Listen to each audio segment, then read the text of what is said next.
And yes, yesterday's news, Maason Smith made it official that he is going to declare for the 2024 NFL Draft. The former top-ranked prospect in the state of Louisiana is leaving LSU after 3 seasons. This past year, he had 28 tackles, 4.5 tackles for loss, 2.5 sacks, and two pass breakups in 12 games of action this season for Smith. He tore his ACL in the 2022 opener, which really is marred his time here at LSU after a pretty good freshman season where he played a ton of football coming in from Terrebonne. He was the number 11 prospect in the country. He was the number 4 defensive tackle in the country. He was Louisiana's number 1 prospect back in the 2021 class. He played a ton of football that year, and then in the opener versus Florida State last season in the Dome, tore his ACL very early in that game, which was just tragic. I mean, for what was expected and really the offseason that Smith had and really the buzz around him was a devastating injury for him. It took him a while to bounce back from it here in his junior season. And he started to come on the last 4 games of the year, in particular in the ReliaQuest Bowl. He played really solid football, especially towards the end of the game. And, you know, for these decisions, it's always, you know, it's always a sense of reaction where, look, there's an element of it that, you know, people that give their opinion and talk about this stuff, kind of the talking heads on this. Look, we can't aggregate. We can't calculate the family portion of this. We've got no business, and I say we. Let me just speak in first person. I have no business telling anyone what they should or should not do for their future when they're basing their choice on their family and what's best for them. Who the hell am I to say anything about that? And I've got no right, nor do I believe that my opinion even matters on something like that. So for Maason Smith, the decision that he made yesterday, when it comes to the family, the personal part of it, whatever that was based on, and if he believes it's best for him to go to the NFL, then all I can do is support that. Like, that's his life, that's his journey, his prerogative, and go get it, right? I mean, he's a Louisiana native that I want to see succeed, and I want to see him have a really good career in the NFL, a solid career in the NFL, and go on to play multiple years and be an all-pro and win at a high level. My opinion on this is just strictly the football portion of it, right? And I think the decision that Maason Smith made yesterday when it comes to his football journey was ultimately, it was a mistake. I think that Maason Smith really serves to benefit greatly by returning and having everything work out for him. And I understand that, you know, that has to happen. It's very easy for someone like me. It's very easy for fans and outsiders that may not have to go through the process and put the work in and play the 15 games and put your body through that to get to a place where, you know, you've given the NFL, the scouts, the general managers, the owners, the best case for you, right? Like, this is my sales pitch. Here's my body of work. Grade me, judge me, draft me. And for what Maason Smith has put down in the 3 years at LSU, I think he could serve really in benefit from coming back and playing one season where he's not a true freshman coming out of Terrebonne, where there's a ton of pressure on him coming in here, and you're really kind of, you know, drinking out of a water hose. Yeah, right. Out of a water faucet. You know, I mean, out of almost a water hose. Yeah, right. I mean, it's just, you know, everything's coming at you so fast that you can't even really put one foot in front of the other without overthinking it. Year 2, there's a ton of expectation. I mean, it seems like he's going to be a breakout player. Nationally, people are starting to kind of to chirp about Maason Smith, and within, 30 minutes of the first game kicking off, he's being, you know, taken to the locker room with a torn ACL. so it never really has a chance to get going. The same can also be said about his junior season, where he's coming off of this ACL injury, and he's got to rehab and recuperate himself to getting back, and in that process he suffers another devastating football injury and a high ankle sprain late in training camp that really sets back the whole rehab process weeks, months at that point. His junior season suffers for it on the field.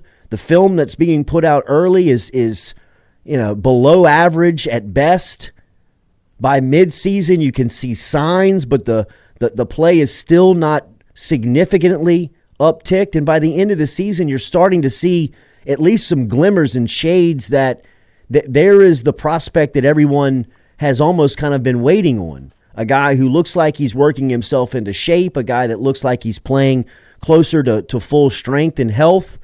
And, the thought process is go through another offseason of getting your body right and getting to 100% health, coming back for a senior season, and really being the guy start to finish that people anticipate you to be. Put that on film, and you might be a first-round pick. You might be a high first-round pick if you can pull that off.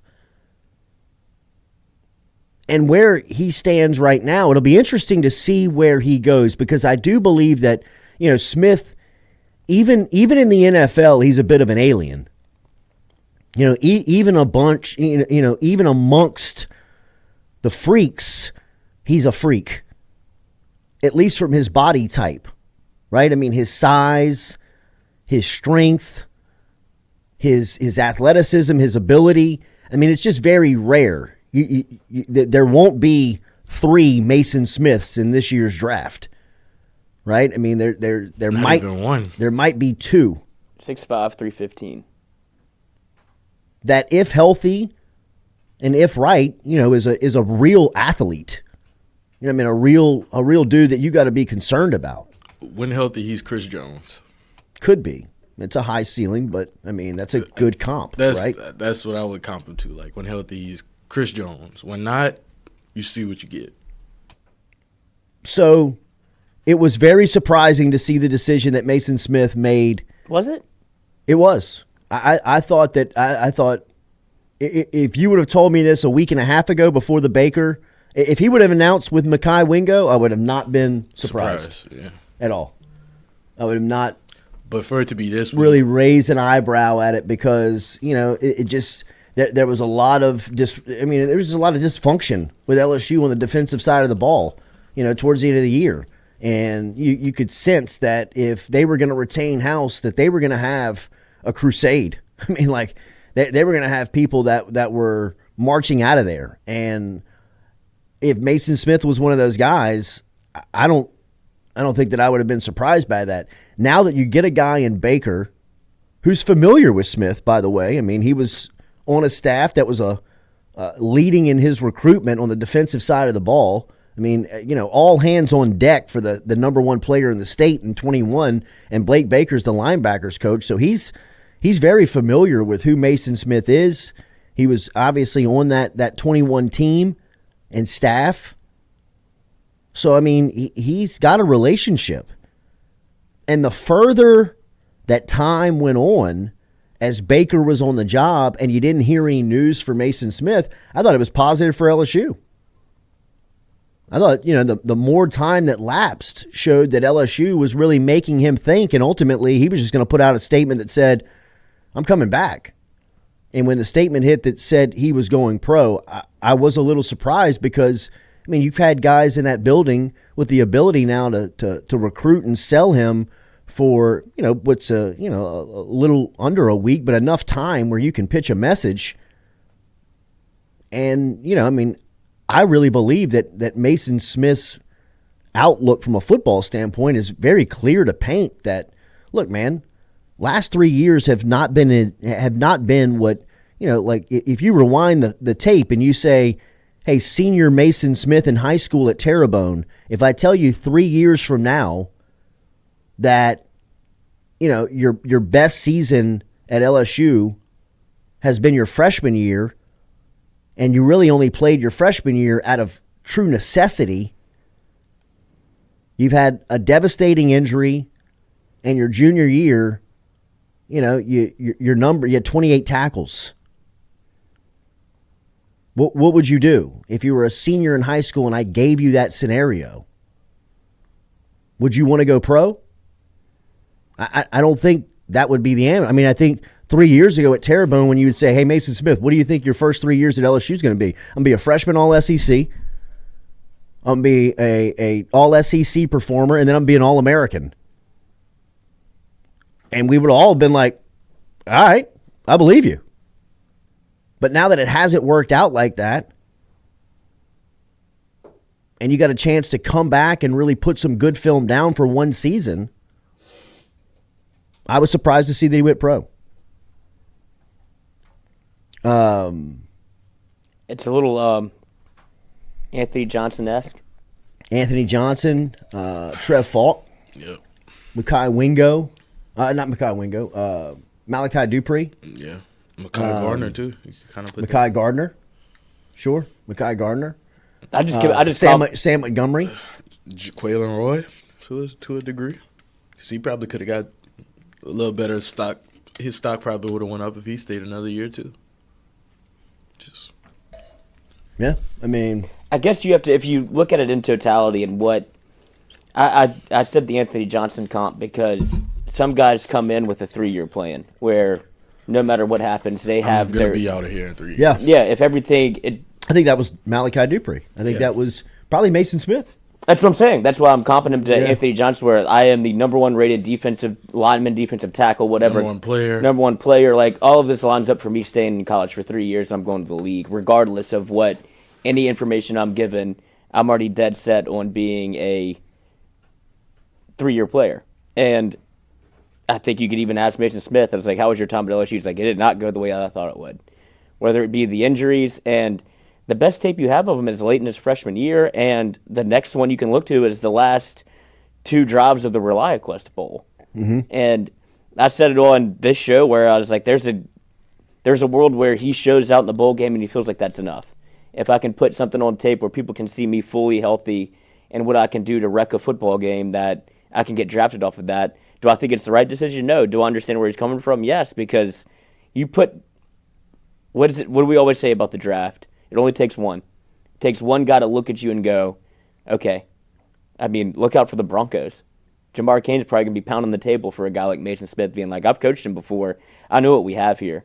I can get him right. If he's healthy, he's a game wrecker. But if you're an LSU fan, you want to see him come back and do it. It shades of what could have been, like a Malachi Dupree, Anthony Johnson, Daniil Hunter, where it's, oh, man, if you put it all together for one season, this could be an absolute game changer. And that's where it comes from a college perspective of you wanted to see him do it here, where there's no bones about it. You have a perennial first-round pick on your defensive line. And for LSU, you almost had to have him back because where are you now? Oh, wow. I mean, that brings, that kind of brings more into focus of not having a defensive line coach. The real story of where LSU is now in the defensive line room. I mean, if we rewind the tape a little bit, right, what was Brian Kelly's first order of business here in the offseason? Was retention, right? And specifically in areas of need like defensive line. And when pressed on it post-game versus Wisconsin, he felt very confident about the defensive line retention. He can't be feeling good about that this morning when he wakes up and he's lost both Wingo and now Maason Smith, and what happens now. And here is what the room looks like from just a standpoint of LSU and the defensive line room. And the numbers are thin, to say the least, right? Jacobian Guillory has 1 year left. He's a senior who has just 3 starts in 38 games. He is the defensive tackle that is coming back. Now, you've got some guys coming in, and you've got some guys coming in this recruiting class. But as far as the guys that are on the roster currently, as we speak right now, you've got Jacobian Guillory with a year left and 3 starts in 38 games. Savion Jones has a year left, plus a redshirt year. So he's got He could actually come back twice, maybe 2 more years. But he's got 15 starts in 37 games. Braden Swenson's got a year left, 2 starts in 42 games. Those games should be more. Paris Shan has a year left. He came on and really played solid this season for LSU. Deshaun Walmack is a guy who's a youngster on this team, a sophomore. He's got 3 years left in 11 games. He had a sack and a half this past season with 11 tackles. Jackson Howard's got 4 years left. He played some minutes this past season as a true freshman. He's played in just 3 games and has 1 tackle. And Dylan Carpenter, who is a true freshman who redshirted this past season from Santa Maria, played in 3 games and had 1 tackle as well. That's the numbers that you have coming back from LSU in a defensive line standpoint. They have some guys coming in, and obviously the portal will open up once again in April after spring football and during spring football. So obviously you'll see that LSU is going to have a high priority on bringing back or going after defensive tackles after the latest news of Maason Smith pledging to the NFL draft. So it is dire straits in some position rooms, and that position room being first is defensive line. LSU has got to find some defensive linemen before next season, and they've got to do that. I mean, in all ways possible. Obviously, you've got guys coming in like Don McKinley and Gabe Relaford. You've got Shone Washington coming in, who's a junior college guy. But you'll have to get some more players in the transfer portal